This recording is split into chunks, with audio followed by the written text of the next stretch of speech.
Welcome to Novara Live. Sorry for the slight delay in starting. I'm Michael Walker. I'm joined tonight in the studio by Cody Dahler.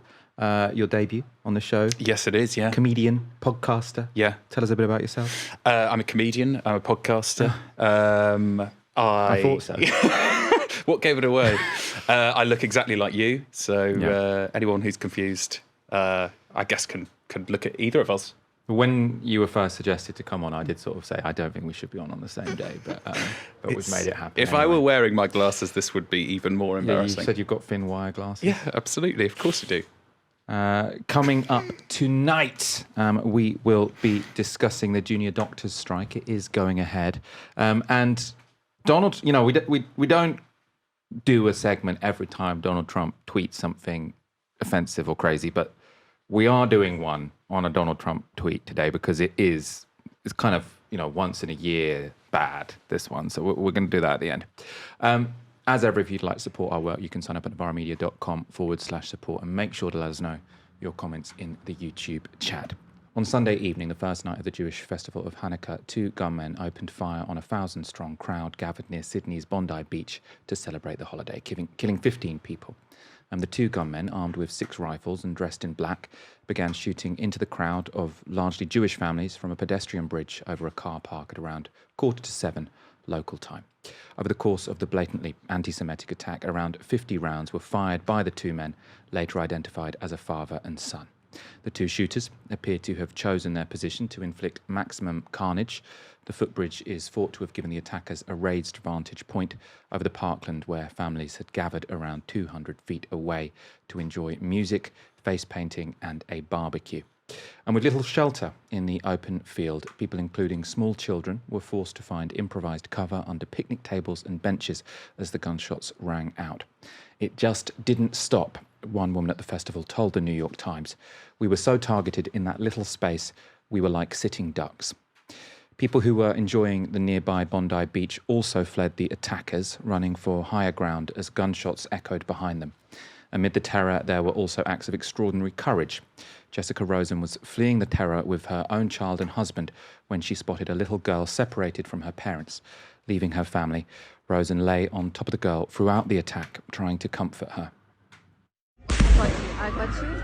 I got you. I got you. I got you. I got you. I got you. I got you. I got you. We're going to stay here and we're going to be nice and safe. And no one's going to hurt us, okay? No one's going to hurt us. We're going to be okay. Both Jessica and the girl survived the attack. Also acting incredibly bravely and saving lives in the process was 43-year-old Ahmed Al-Ahmed, seen here sneaking up on one of the gunmen. Al-Ahmed managed to disarm him single-handedly, wresting the rifle out of the shooter's hands. According to a relative, Al-Ahmed was shot at least twice and is now recovering in hospital following surgery. Al-Ahmed, a Syrian from Idlib who migrated to Australia in 2006 and later gained citizenship, has been hailed as a hero by the country's Prime Minister Anthony Albanese. Ordinary Australians have shown their gratitude too, with a GoFundMe for Al-Ahmed having raised 1.5 million Australian dollars since he was identified. One of his cousins told Al Arabi television why Al-Ahmed had acted in the way in which he did. So he said, when he saw people dying and their families being shot, he couldn't bear to see people dying. It was a humanitarian act more than anything else. It was a matter of conscience. He's very proud that he saved even one life. When he saw this scene, people dying of gunfire, he told me, I couldn't bear this. God gave me strength. I believe I'm going to stop this person killing people. Tragically, of course, 13 people were killed at the scene, and with a further 2 dying in hospital later. Their ages ranged from 10 to 87 years old. The youngest victim was 10-year-old Matilda, who was at the festival with her aunt when the attackers opened fire. One of her teachers described her as bright, joyful and spirited, and a bright, joyful and spirited child who brought light to everyone around her. Also killed was Alexander Kleitman, a Holocaust survivor who died using his body to shield his wife Larissa, also a Holocaust survivor from the gunmen's bullets. Eli Schlanger, a 41-year-old father of 5, was the first to be declared dead at the scene. The assistant rabbi at Bondi's Jewish Culture Centre was born and raised in London and had become a father to his youngest child just 2 months ago. or 2 months previous. One of the Schlanger's cousins spoke to ITV. His family are completely numb. His family are not responding to messages. They're completely numb and in shock. He's no longer with us because of irrational hate. Our response to irrational hate has to be irrational love. If Eddie was with us, I could even hear him giving me a nudge in my ribs and saying, don't become numb. Become optimistic and positive and spread positive messages. The world is a beautiful place. Also among those killed were French, Slovakian and Israeli citizens, along with several members of Sydney's Jewish community. Of the more than 40 people injured in the attack, more than 20 remain in hospital. Also killed at the scene was one of the alleged gunmen. 50-year-old Sajid Akram, a fruit seller of reportedly Pakistani origin, was shot dead by police at the scene of the attack. He belonged to a local gun club and had gun licenses for 6 of the weapons recovered from the assault. His son, 24-year-old Naveed Akram, was also shot at the scene but remains in critical condition in hospital. The police say he will likely live to face charges. An unemployed bricklayer, his mother described him to Australian media as, quote, a very good boy. At least 3 improvised explosive devices were also discovered in a car and properties used by the 2 gunmen. Some media have also reported that an ISIS flag was found amongst the shooters' belongings, though police say they are not looking for any further suspects. Investigators are now trying to piece together the motives of the 2 men, but it's also been revealed that Naveed Akram was known to the security services. This was Australian Prime Minister Anthony Albanese. The son first came to attention in October 2019. He was examined on the basis of being associated with others, and the assessment was made that there was no indication of any ongoing threat or threat of him engaging in violence. Now, Anthony Albanese has been personally blamed for the attack by at least one high-profile figure. This was Israel's Prime Minister Benjamin Netanyahu's response to the violence. On August 17th, about 4 months ago, I sent Prime Minister Albanese of Australia a letter in which I gave him warning that the Australian government's policy was promoting and encouraging anti-Semitism in Australia. I wrote, your call for a Palestinian state pours full fuel on the anti-Semitic fire. It rewards Hamas terrorism. It emboldens those who menace Australian Jews and encourages the Jew hatred now stalking your streets. Anti-Semitism is a cancer. It spreads when leaders stay silent. It retreats when leaders act. I call upon you to replace weakness with action, appeasement with resolve. Instead, Prime Minister, you replaced weakness with weakness and appeasement with more appeasement. Your government did nothing to stop the spread of anti-Semitism in Australia.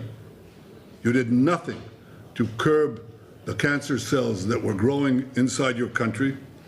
You took no action. You let the disease spread. And the result is the horrific attacks on Jews we saw today. Albanese hasn't responded to Netanyahu's comments directly, but he was pressed on the wider issue of anti-Semitism at a press conference. Have you taken the threat of anti-Semitism seriously, and can you guarantee the safety of Jewish Australians? Yes, we have taken it seriously, and we've continued to act. We've continued to work with Jewish community leaders. We've continued to take all the advice from the security agencies to put in place special measures, and we'll continue to do so. Anti-Semitic incidents have increased in Australia in recent years. So according to the Executive Council of Australian Jewry, over 2,000 anti-Semitic incidents were recorded in 2024, up from 500 in 2023, before October the 7th and Israel's war on Gaza. There is, of course, no doubt that anti-Semitism has increased in misguided response to Israel's assault. It is also sometimes difficult to interpret these kinds of data because many of them include things like from the river to the sea, which are phrases which, myself and many of our viewers wouldn't consider to be anti-Semitic. Yet it is those phrases that I think opportunistically have come in for particular blame from some commentators. So the Intifada comes to Bondi Beach. That's how David Frum of The Atlantic described the massacre. In the Times, Yoni Bashan also blamed the globalized Intifada rhetoric of pro-Palestine marches, calling the massacre a culmination of that language. And in the New York Times, Brett Stevens argued that Bondi Beach is what globalized the Intifada looks like. Others have wondered how, given Australia's famously tight gun laws brought in after a 1996 massacre in Tasmania, Sajid Akram could have owned so many rifles. In recent years, the country's shooters union and growing gun lobby have fought against those gun controls, with gun ownership now standing at around 4 million across Australia. That figure is double what it stood at a quarter of a century ago. But in the wake of the massacre on the Hanukkah festival, Albanese has now said the country will toughen its gun laws even further, including limiting the number of firearms a person can own. Earlier today, I spoke to M. Hilton, a Jewish organiser and co-founder of Namod, an organisation for British Jews against occupation, and though M. Hilton is from Australia, near Bondi. As I say, she grew up in Jewish communities in Australia as well as Britain. So I began by asking for her response to the shootings. Well, obviously, this entire attack is just completely shattering. Bondi is a really central part of Jewish life in Australia. There's a very large Jewish community and a diverse Jewish community that lives in the area. I went to bar mitzvahs as a kid at Bondi Pavilion. There's, those celebrations by the sea for Hanukkah is such a common thing in Australia because of it's a southern hemisphere, so it's summer during Hanukkah usually, always. And it just really feels devastating, the level of violence, seeing the names of people who've been killed, from a 10-year-old child to rabbis to a Holocaust survivor. It just really feels like a nightmare, a real nightmare. And my heart goes out to everyone who's been murdered and their families and the people who are just really reeling from this in Sydney today. It's just completely shocking and awful. And I mean, there's been lots of discussions and commentary over the past 48 hours sort of saying this wasn't a surprise, people should have seen this coming, anti-Semitism has been on the rise and something like this was bound to happen. I mean, what do you make of that response? Did this surprise you, or did this seem like something that was inevitable in some way? I mean, it's definitely shocking. I think one thing to be aware of is that Australia, because of very strict gun laws, we don't have a lot of gun violence in Australia. So it's something that I think everyone was really horrified, and it really felt also sort of an anathema to what, in many ways, Australia is a relatively safe place to live. And I think that that's very shocking. I think in terms of the anti-Semitism element of this, Australia has actually experienced a number of sort of a spike in anti-Semitic incidents since October 7th, from a synagogue in Melbourne being set alight, a Jewish daycare center being attacked, graffiti that says like "Death to Jews" being spray painted. So these incidents didn't come out of nowhere. I think what is important to distinguish between that and is this idea that these kinds of attacks are inevitable. I think that the problem with these kinds of incidences of sort of mass terror and fear is that they are random, and that's why they're scary and horrifying, because you can't really predict them. And I think that, unfortunately, also since October 7th, there has been also attempts to conflate a lot, as it has anywhere, sort of pro-Palestine solidarity and the solidarity movement with sort of attacks and threats to sort of Jewish communities in Australia. And we have to be very careful when we talk about that and be distinguishing between those phenomena. I think unfortunately, whether or not it's inevitable is kind of not the point. The point is just that the fact that this could have happened and this did happen is truly shocking and horrifying. But what has been very heartening is, I think, the response from the Australian community more broadly. We've had these sort of incidences of heroism at the time, of Ahmed tackling one of the shooters and risking his life. surf lifesavers from the neighboring beach coming with emergency supplies, other people shielding people in their homes and in their cars when the attack was happening. And I think it's important for us to also focus on the support and solidarity that has also been shown to the Australian Jewish community at this time, and I think the Jewish community in other places too. And that feels like a much better conversation to be having about how we look after each other rather than was this inevitable, was it not? Can you talk about the gun control issue here? Because as you've said, Australia isn't like the United States where sort of everyone has guns and gun crime is rampant. But these were guns which were held legally, as far as I understand.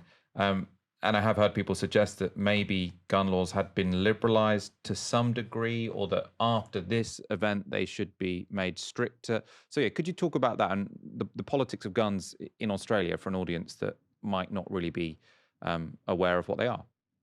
Yeah, I mean, look, I'm not an expert on gun laws in Australia, but what I can say is that in the mid 1990s, there was a massacre in Port Arthur in Tasmania where a man went and shot up a cafe and a sort of tourist site at Port Arthur and killed over 35 people. And after that, there was a big, essentially, push by the government at the time to basically really restrict gun laws. And there was the government bought back weapons and gave people compensation for that. And it really sort of did outlaw a lot of guns in Australia. You have to have as far as I'm aware, you have to have a special license. It's not something, there is maybe some gun crime in the sort of outer, sort of very organized crime world. But other than that, this is not something that happens regularly. You can get a permit, as far as I understand, but that's unusual. And I think that's also why you hear a lot of people who are talking in the witness statements for this attack who say, oh, we thought it was fireworks. We thought it might have been something to do with the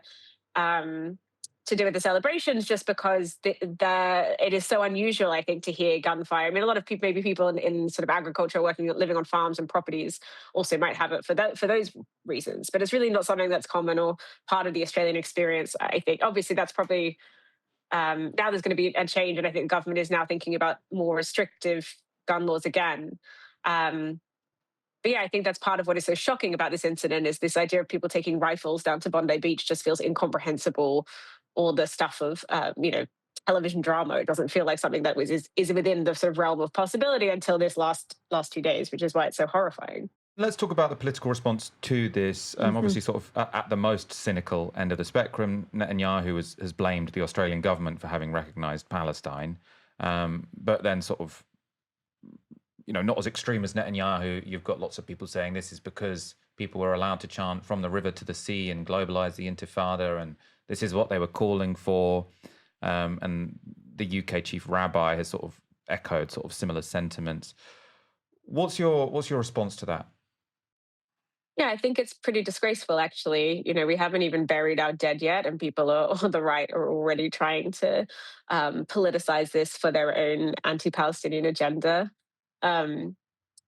We should not be speculating when we don't know. That only increases fear and hysteria and misinformation. We don't know we know now that has potentially been some link to ISIS because there were flags found in the car, but we don't know anything about the Palestine politics. And I think that's it's actually pretty disgraceful to imply that once again, that, people who are taking to the streets because they are horrified at Israel's war crimes and atrocities against Palestinians are somehow inherently motivated by hatred of Jewish people. I think that's dangerous and morally bankrupt, frankly, particularly at a time when there is so much real fear and trauma and distress from Jewish people to sort of be trying to make political gains on this and have this same dance and rigmarole that we have to go through rather than just sort of really comprehending the horror of what has happened feels appalling. And I think the chief rabbi's remarks are ridiculous and that he should be embarrassed and ashamed, frankly.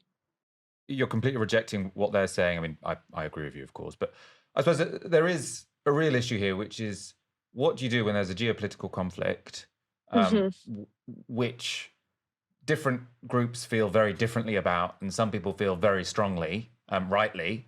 And I suppose, do you have thoughts about how you stop what's going on in, as you say, we shouldn't, presume too much, but let's imagine it seems reasonable to think it's not entirely unrelated to what's going on in Palestine.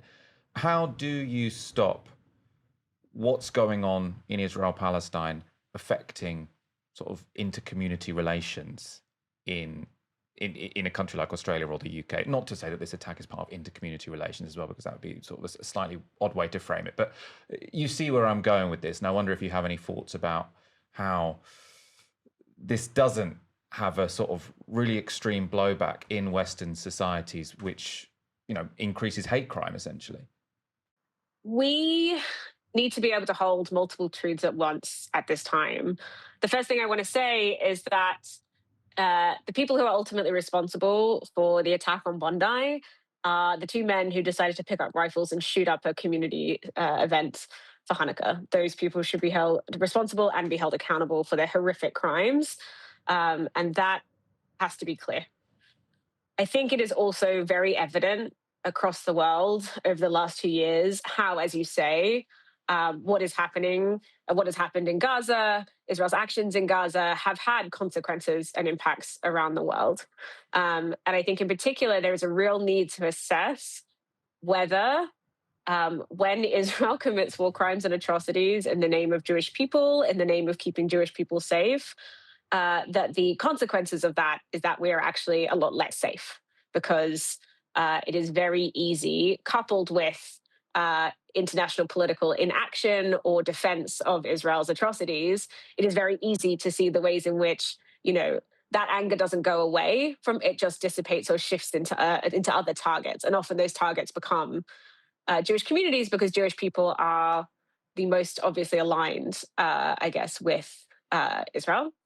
In terms of in people symbolically, but also we have obviously also Jewish establishment figures who continue to support Israel despite the ongoing war crimes. And that is not an excuse or a justification. You know, we all have a responsibility to be thinking very clearly and politically about how power operates, and that our ire should always be with those who actually have the material ability to shift conditions on the ground in Israel-Palestine. That is Western governments, foreign policy, and politicians, not independent Jewish communities. Jewish people individually are not responsible for what happens, what Israel does.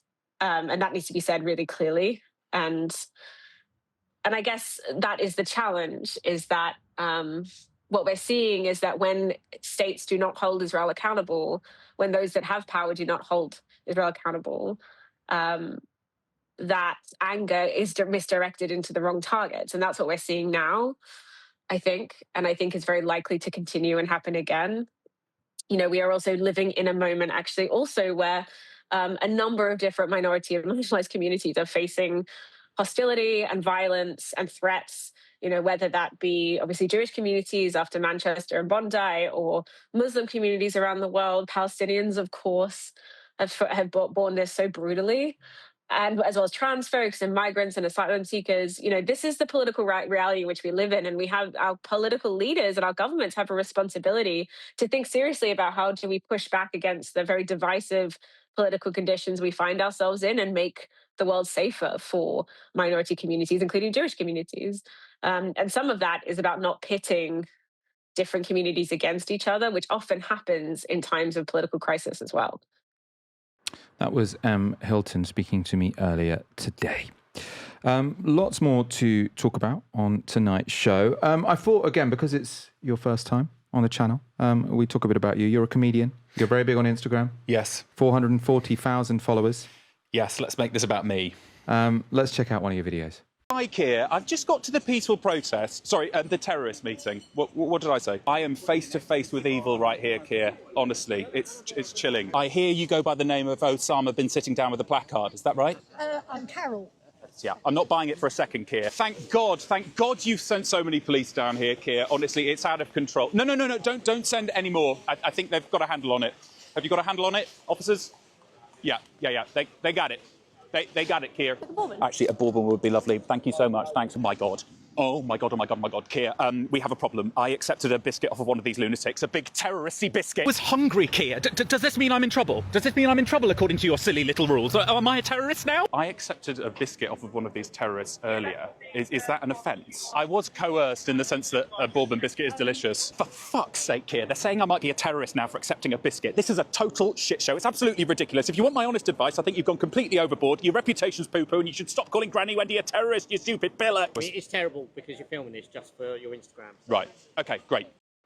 There's a big industry, political, TikTok. Yes, well, there's a big industry, but I'd describe it as a small niche, doing political comedy satire in these trying times.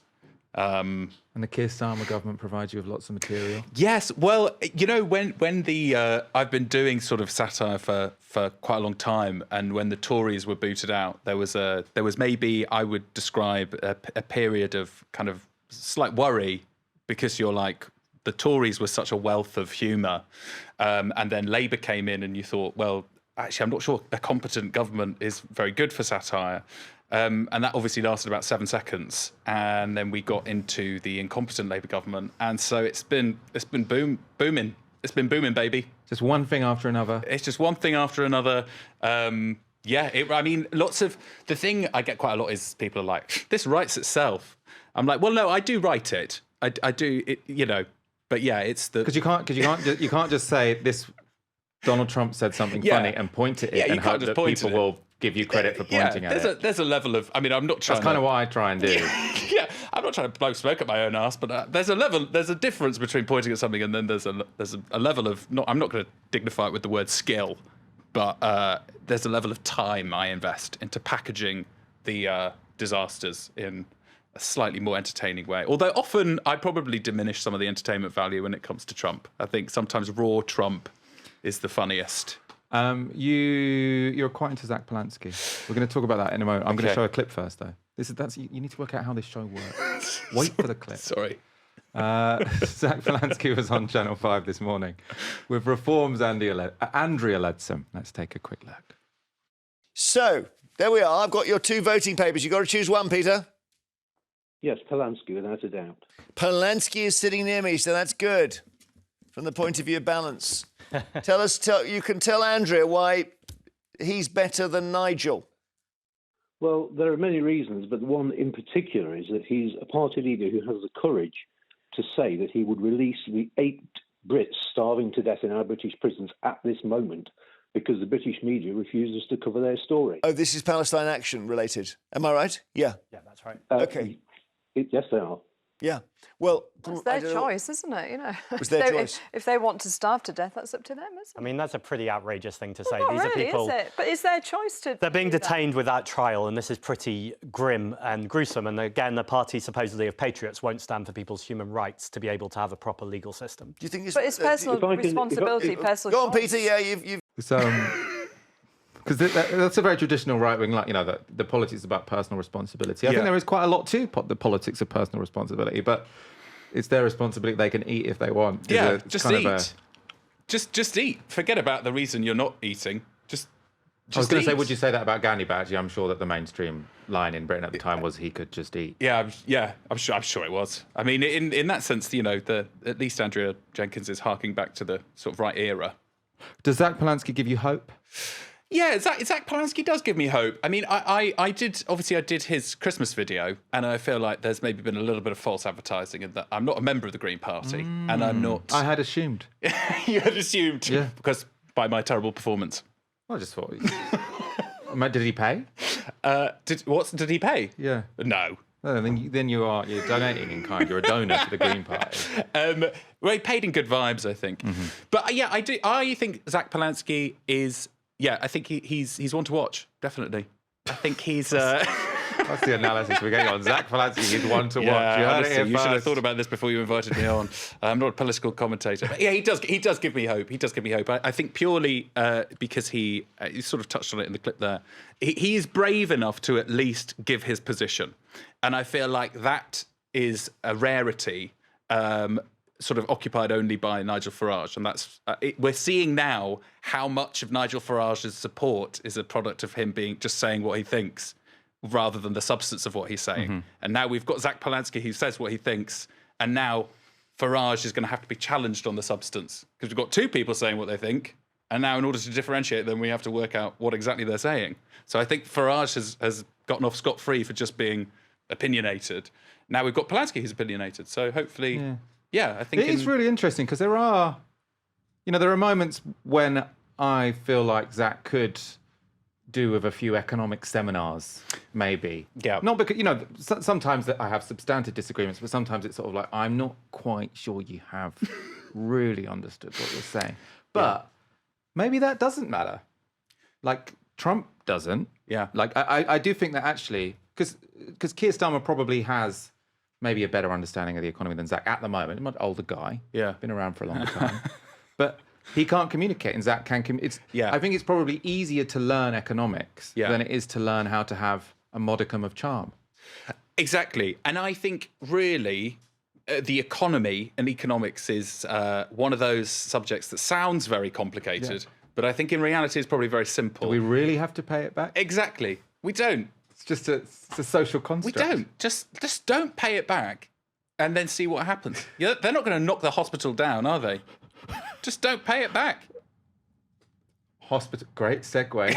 Britain's resident doctors have voted overwhelmingly to go on a 5-day strike this Wednesday, rejecting a last-minute offer from the government. The online poll went out over the weekend after Health Secretary Wes Streeting offered to increase the number of training places for resident doctors and to cover the costs of various professional exams that resident doctors are required to take to achieve career progression. So sort of some wins for the resident doctors. However, he would not reopen the issue of headline pay.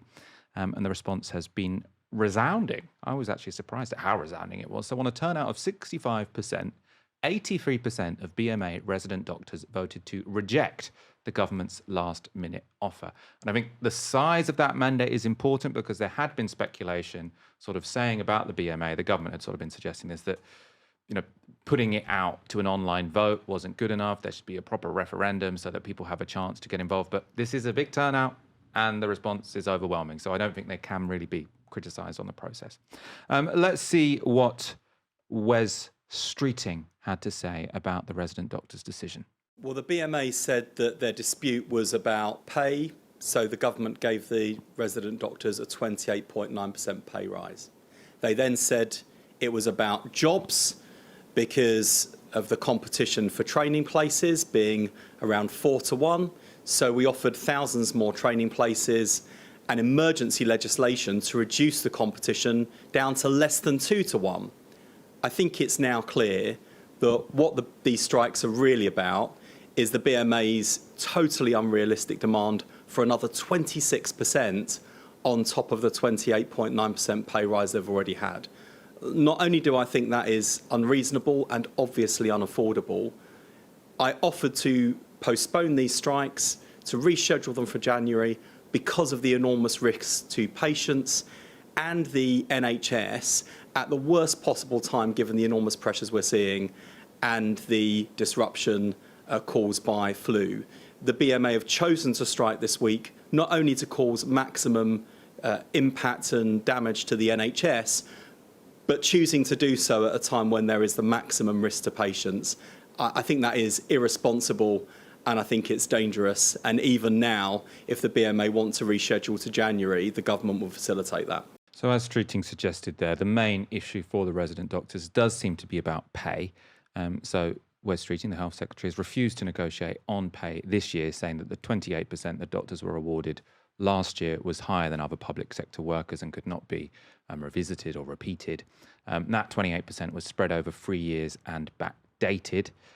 The resident doctors argue this still leaves them earning 20% in real terms than they were earning in 2008. So on this measure, while their recent pay rises have been good, relative to other workers, very good, that doesn't make up for a terrible decade or so of pay erosion. Interestingly, lots of dispute about how much their pay has fallen because it all depends on how you measure inflation. So the Doctors' Union uses the Retail Price Index to measure inflation, which includes mortgage repayments. The government and the Bank of England now use the Consumer Price Index to measure inflation, which doesn't. This sounds very technical, but it does sort of matter in terms of the claims being made. CPI, so the Consumer Price Index, tends to be lower than RPI. According to the Nuffield Trust, if you use CPI as the measure of inflation, as the Bank of England does, then doctors' pay is only down 5% since 2008. And using the CPI measure, doctors' pay is actually up 8% from 2015. And the government argues that as CPI is the updated measure, so sort of what the ONS uses, That's how inflation and therefore real pay should be measured.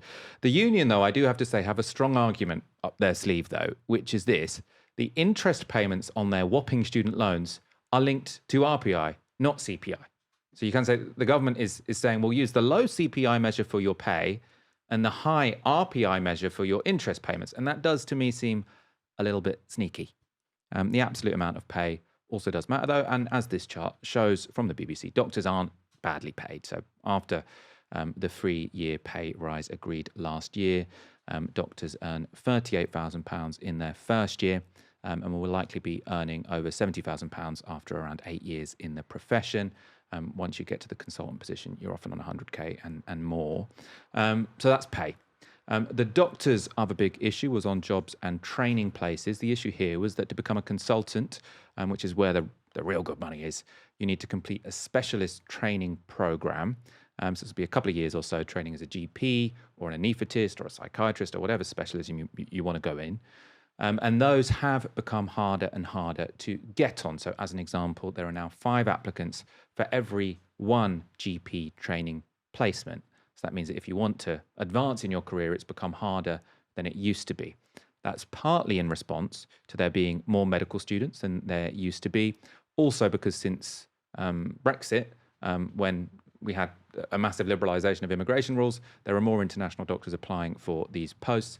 In response, so Wes Streeting said, I'm not negotiating on pay, but in response to this, he's pledged to increase the number of training places and to introduce legislation giving priority to British applicants when it comes to these coveted specialist training positions. The chair of the BMA Resident Doctors Committee chair was asked last week about whether Streeting's new offer represented a good deal.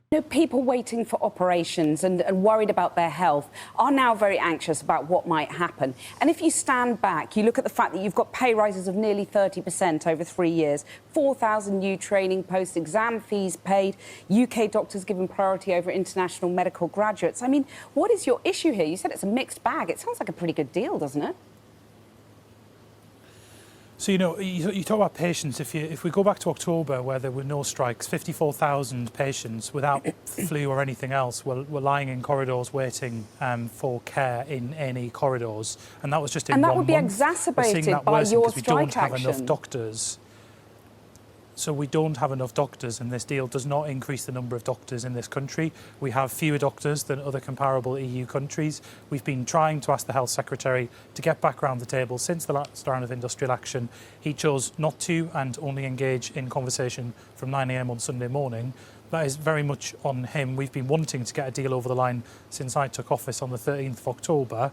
And sadly, despite repeated attempts to get the Health Secretary to round the table, they've fallen on deaf ears. So I showed you what he said last week because I don't think they've done much of a media round since this vote. I did obviously also email the BMA, but they couldn't put someone forward today, which is fair enough. I'm sure they're very busy people, especially on a day like today. I'm here in their stead. You're here in their stead. Yeah. So can you pretend to be a resident doctor? Yeah. Why are you going on strike? It's just the economy. They can't knock down hospitals. What do you think about it? Go on. Tell me your opinion on this doctor's strike. Yeah, you brought me on a challenging episode. Yeah. I'm not going to lie. They're all challenging. They are all challenging, to be fair. I mean, I was reading in the Guardian, they described the strike as public support for it having evaporated, which is, I mean, in that sense, I actually I have more respect for them because of the total lack of public support. At least, I mean, that's they're not playing to anyone now. They're really sticking to their guns, which I do respect. Like late era Just Stop Oil. Yes, exactly. Yeah. It's hard, isn't it? I mean, they get paid quite well. They got a pretty big pay rise. I guess my question, and maybe there's an answer to this, is if they are striking because their pay is still below 2008 level, why they accepted the initial pay packet? Why didn't they just keep striking until they got that? They said when they got the 28%, that Wes Streeting indicated that this would be part of a journey to full pay restoration. Right. And so the argument they're making is that by not continuing that journey this year, because I think between this year and next year, they're maybe being offered something like 2%, which they say is a real pay cut because of inflation. So they're saying, we were promised a journey, but the journey has ended too soon. Right. So they want it to keep going up. And then Wes Streeting in response says, but you did get a bigger rise than everyone else. The nurses went on strike and then accepted 5% and aren't going on strike again. So I'm starting to think now it might be the doctor's fault because you don't trust a man with gelled hair like Wes Streeting. If they'd have not accepted the 28% and then continued striking then, people would have talked about like losing support. You had to accept the 28%. So I can see why they'd say we'll accept the 28% and then we will try and, trust continue that journey the following year. I mean, I see. So they were like, it's in stages. We're like stage 2 now. Exactly. And now Wes Streeting, gelled hair, every has stage, said... Every stage they go on strike. Yeah. I do think, so I suppose to be a bit controversial, because I know doctors as well, and I love them. But I do think there probably is... if you're so why aren't the nurses going on strike? Why did the nurses accept 5% and they're not going on strike? Because they've also accepted quite a lot of pay erosion. Yes. And the doctors have a reasonably good deal relative to other people working in the NHS, but still go on strike. And I do think there probably is an element of entitlement. I think I see what you're saying, and I think I broadly agree with you. I think it doesn't sit super easy when it's like, if everyone else's pay had gone up to 2008 levels and doctors hadn't, I'd be like, yeah, absolutely. But we're sort of, everyone else's pay is shit as well. And so it's maybe a little bit like, we're all in this together. They say that pay in the private sector it hasn't gone down since 2008. It's not much higher than it was. But so they'd say that in the private sector, pay has been restored to 2008 levels, but not for them as doctors. Right. But I think as doctors, they're doing quite well relative to nurses. It's one of those issues where it all depends on who you compare yourself to. And how many doctors you know. And how many doctors you know. But But also, and what your parents did. So I think there's also an issue where they think, oh, my parents are doctors, and they used to have a really top. Like when you watch like American TV shows, and the doctors are sort of like they're like top corporate lawyers. Yeah, and they're a well surgeon groomed. that people know by name. Yeah, and they get really good pay. And I think that the NHS doctors feel like they're underappreciated compared to the status they deserve, which there's probably some truth to, but also I see why public support has evaporated. I have to say, I was kind of hoping they were going to vote to not do it. To not do it this time around. Because it does seem like some of the offers made were reasonable, especially in terms of paying for exam costs. But yeah, I don't know. I do want to get... This isn't like I'm challenging the BMA to a debate, but I just mean if it doesn't... Don't make me pretend to be a resident doctor again. I will try and keep emailing them because I would love to get them on. Yeah. Just don't play them the bits that I've said because I'm worried they'll really go after me. Yeah. No, I do want to get them back on because someone's saying nurses aren't striking because their union is ineffective. Loads of union nurses are from overseas on precarious visas, so won't strike. I do think there is an element of people think I'm worth this. Yeah. Student loans are also a big, deal. They do have a lot in fees, and they have to pay a high student interest loan rate. thing you said about CPI and RPI, that seems like a slam dunker. We have fewer doctors compared to lots of comparable countries. So this is what that fellow was saying on, I think it was Channel 4 News, saying that the pledge from Wes Streeting, while it does create more training places, doesn't actually increase the number of doctors because they're just converting what would be temporary jobs into training jobs. So this is how many doctors there are per 1,000 inhabitants in a number of countries they've chosen. So in, I assume that's Austria, 5.5 per 1,000 people. In Norway, 5.2. Spain, 4.6. Germany, 4.5. Italy, 4.1. France, 3.4. And then Britain, we're not doing very well on 3.2. So we should have a lot more doctors than we do. The Americans, the Koreans, the Chinese and the Indians have fewer than us. And that is despite us taking lots of doctors from our other medical systems. So this is from a recent article by Fraser Nelson in The Times. So he says, demand for medicine surged this year, so that's as a degree, not for physical medicine. 25,800 applications for 8,130 places. Rising demand has hit the immovable object of government-capped places at a time when the NHS is chronically short of doctors. It's a tragic waste of potential. We are often told the NHS would collapse without immigrant doctors. That is true, but only because Britain has chosen to import roughly 20,000 doctors a year while rejecting about 16,000 med school applicants. About 1 in 6 of Nigeria's registered doctors now works in Britain, as do 1 in 10 of Pakistan's. The ethics of raiding the workforce of countries suffering doctor shortages is questionable, but the arithmetic is not. Training a doctor costs the state about £160,000. Importing is cheaper. A more honest rejection letter might simply say, your grades are great, you probably are too, but our system is fundamentally broken. Now this, I think, is just a very clear moral failing of our system, which is we are, I would respect it if, a poorer country say we can't afford to train our doctors, so we're going to import doctors from other countries. But if we're saying we're a richer country, we can't afford to train our doctors, so we're going to take them from Nigeria, is like, obviously all power to the Nigerian doctors coming and propping up the NHS. But as a system, that strikes me as fundamentally immoral, given we are the richer country in the arrangement. Yeah, totally. I mean, that is just a microcosm of modern Britain, isn't it? It's cheaper imports versus actual home investment. I mean, that's I'd never seen it laid out like that, and you're like, yeah, that makes complete sense. I mean, look, it's like Starmer saying, sticking plaster politics is gone. Clearly not. I mean, that's like you said before. You even get into the morality of stealing poorer countries' doctors. It's just a crap system. I think the doctors. I mean, I think this is a very sort of normie thing to say, but like, I think they have a lot of reasons to strike, but probably by making it all about pay when they're reasonably well paid.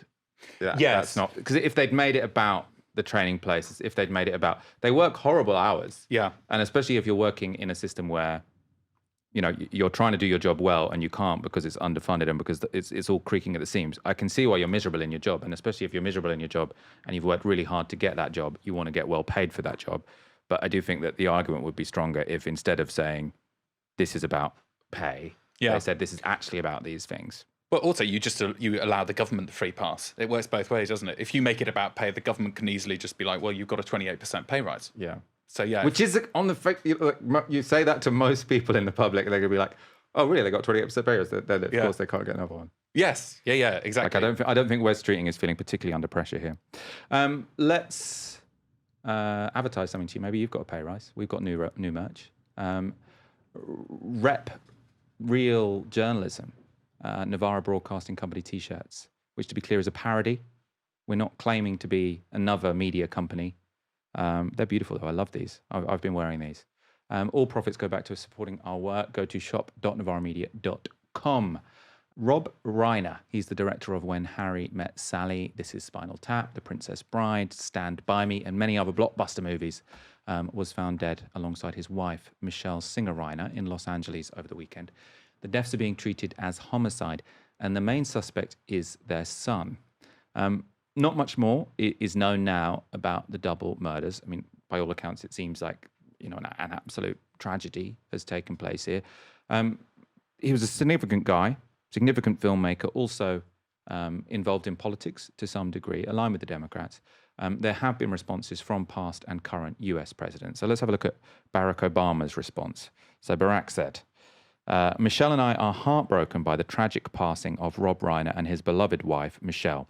Rob's achievements in film and television gave us some of our most cherished stories on screen, but beneath all of the stories he produced was a deep belief in the goodness of people and a lifelong commitment to putting that belief into action. Together, he and his wife lived lives defined by purpose. They will be remembered for the values they championed and the countless people they inspired. We send our deepest condolences to all who loved them. So it's a typically well-worded, meaningful, appropriate statement from Barack Obama. He can sort of come up with the right words when a tragedy happens. Now let's see what Donald Trump had to say about what is very clearly a tragedy. He says, a very sad thing happened last night in Hollywood. Rob Reiner, a tortured and struggling, but once very talented movie director and comedy star, has passed away, together with his wife, Michelle, reportedly due to the anger he caused others through his massive, unyielding, and incurable affliction with a mind-crippling disease known as Trump derangement syndrome, sometimes referred to as TDS. He was known to have driven people crazy by his raging obsession of President Donald J. Trump, with his obvious paranoia reaching new heights as the Trump administration surpassed all goals and expectations of greatness, and with the golden age of America upon us, perhaps like never before. May Rob and Michelle rest in peace. And, I mean, we don't know much about this, but the context is the son is the main suspect. So there is speculation that sort of, maybe this was a psychotic episode. I mean, it's all speculation, obviously. But obviously, if the son kills a parent, you feel like, or is alleged to, which is alleged, you feel like maybe there's sort of a mental health involved. Yes. And Donald Trump has said, I can make this funny because I'm going to say that the son was driven mad by this guy not liking Donald Trump. It writes itself. You're not allowed to just point at it. It writes. Yeah, that's true. You can't point at it. It writes itself. I mean, it's consistent, isn't it? Trump making it about himself. Also, don't have kids. That's the lesson I take from this story. We're a pro-natal channel. Sorry, I have kids. Not in America. Thomas Massey is a Republican congressperson. He said, regardless of how you felt about Rob Reiner, this is inappropriate and disrespectful discourse about a man who was just brutally murdered. I guess my elected GOP colleagues, the VP, so the vice president, and White House staff will just ignore it because they're afraid. I challenge anyone to defend it. Yeah, I don't think that's going to happen. It's difficult to argue with that one. It is, I say we don't normally do segments about Donald Trump tweets because there are too many and they're too, you could do a whole show about it. Sometimes you question how politically interesting it is to say that this man is doing horrible tweets. But for a sitting president to say of someone who's just been murdered by their kids, everyone's saying that maybe he drove him crazy because he didn't like me. Rest in peace. Yeah. That does say something about, I don't think you could have done that any time over the past 100 years, and you can now. And that does say something a bit worrying. Not in terms of civility's gone. I mean, kind of also civility's gone. But there's something that's happened to politics where, this is a symptom of something that's happened in politics that someone as president can tweet that. And I think it probably doesn't say good things about where we're heading. No. I mean, does it say something about politics or is it just Donald Trump? Donald Trump can say that. If that was a J.D. Vance tweet, everyone would be like, what are you on about? Do you not think there'd be more challenge? They would condemn J.D. Vance. It's because it's the Don, isn't it? He can literally say whatever he likes. And he's a narcissist. I mean, it's totally unsurprising, really. I'd be interested to see the flip tweet if Rob Reiner was a Republican. I wonder what that tone would be. Well, that's the other thing, because the Republicans always do, Trump and his people are always, if anyone liberal says anything remotely mean, they're like, this is sick. This is how low these psychopaths will go. Yeah. And then Donald Trump says maybe the son was driven mad by Trump derangement syndrome. Yes, I wonder if we should have just gone like when Charlie Kirk was killed. Was that Trump derangement syndrome? We could blame it on something like that, couldn't we? Wasn't it? If anyone had said anything like what Donald Trump has said about this man, about Charlie Kirk, they would have lost their job. Yeah. There would be Republican politicians saying that person should be executed. Yeah. 100%. Yeah. And when Charlie Kirk was killed, the backlash against anyone with sort of 1,000 followers on Twitter who said anything rude. Yes, they put them on a list, didn't they? They put them on a list. And now, J.D. Vance would be like, this shows the absolute sick, psychopathic nature of the modern left, that they won't even let a family mourn in peace. Yeah. And then you've got Donald Trump saying... Not in allowing someone to be brutally murdered without politicizing it. Yeah, crazy. He is, he's the limit. That's my hot take of this episode. So Donald Trump is the limit. Zach Polanski, one to watch. One to watch. Donald Trump is the absolute limit. If anyone has any BMA speaking engagements that they can't get the BMA to, I'm happy to stand in. I will try and get some doctors on this week or next week. Well, not next week, actually. We're off for Christmas, but after that. Dear. Thank you, Cody, so much for joining me. Thank you so much for having me. It's been very enjoyable. Thank you, everyone, for tuning in. Come back tomorrow for another live stream from 6 p.m. For now, you've been watching Novara Media. Good night.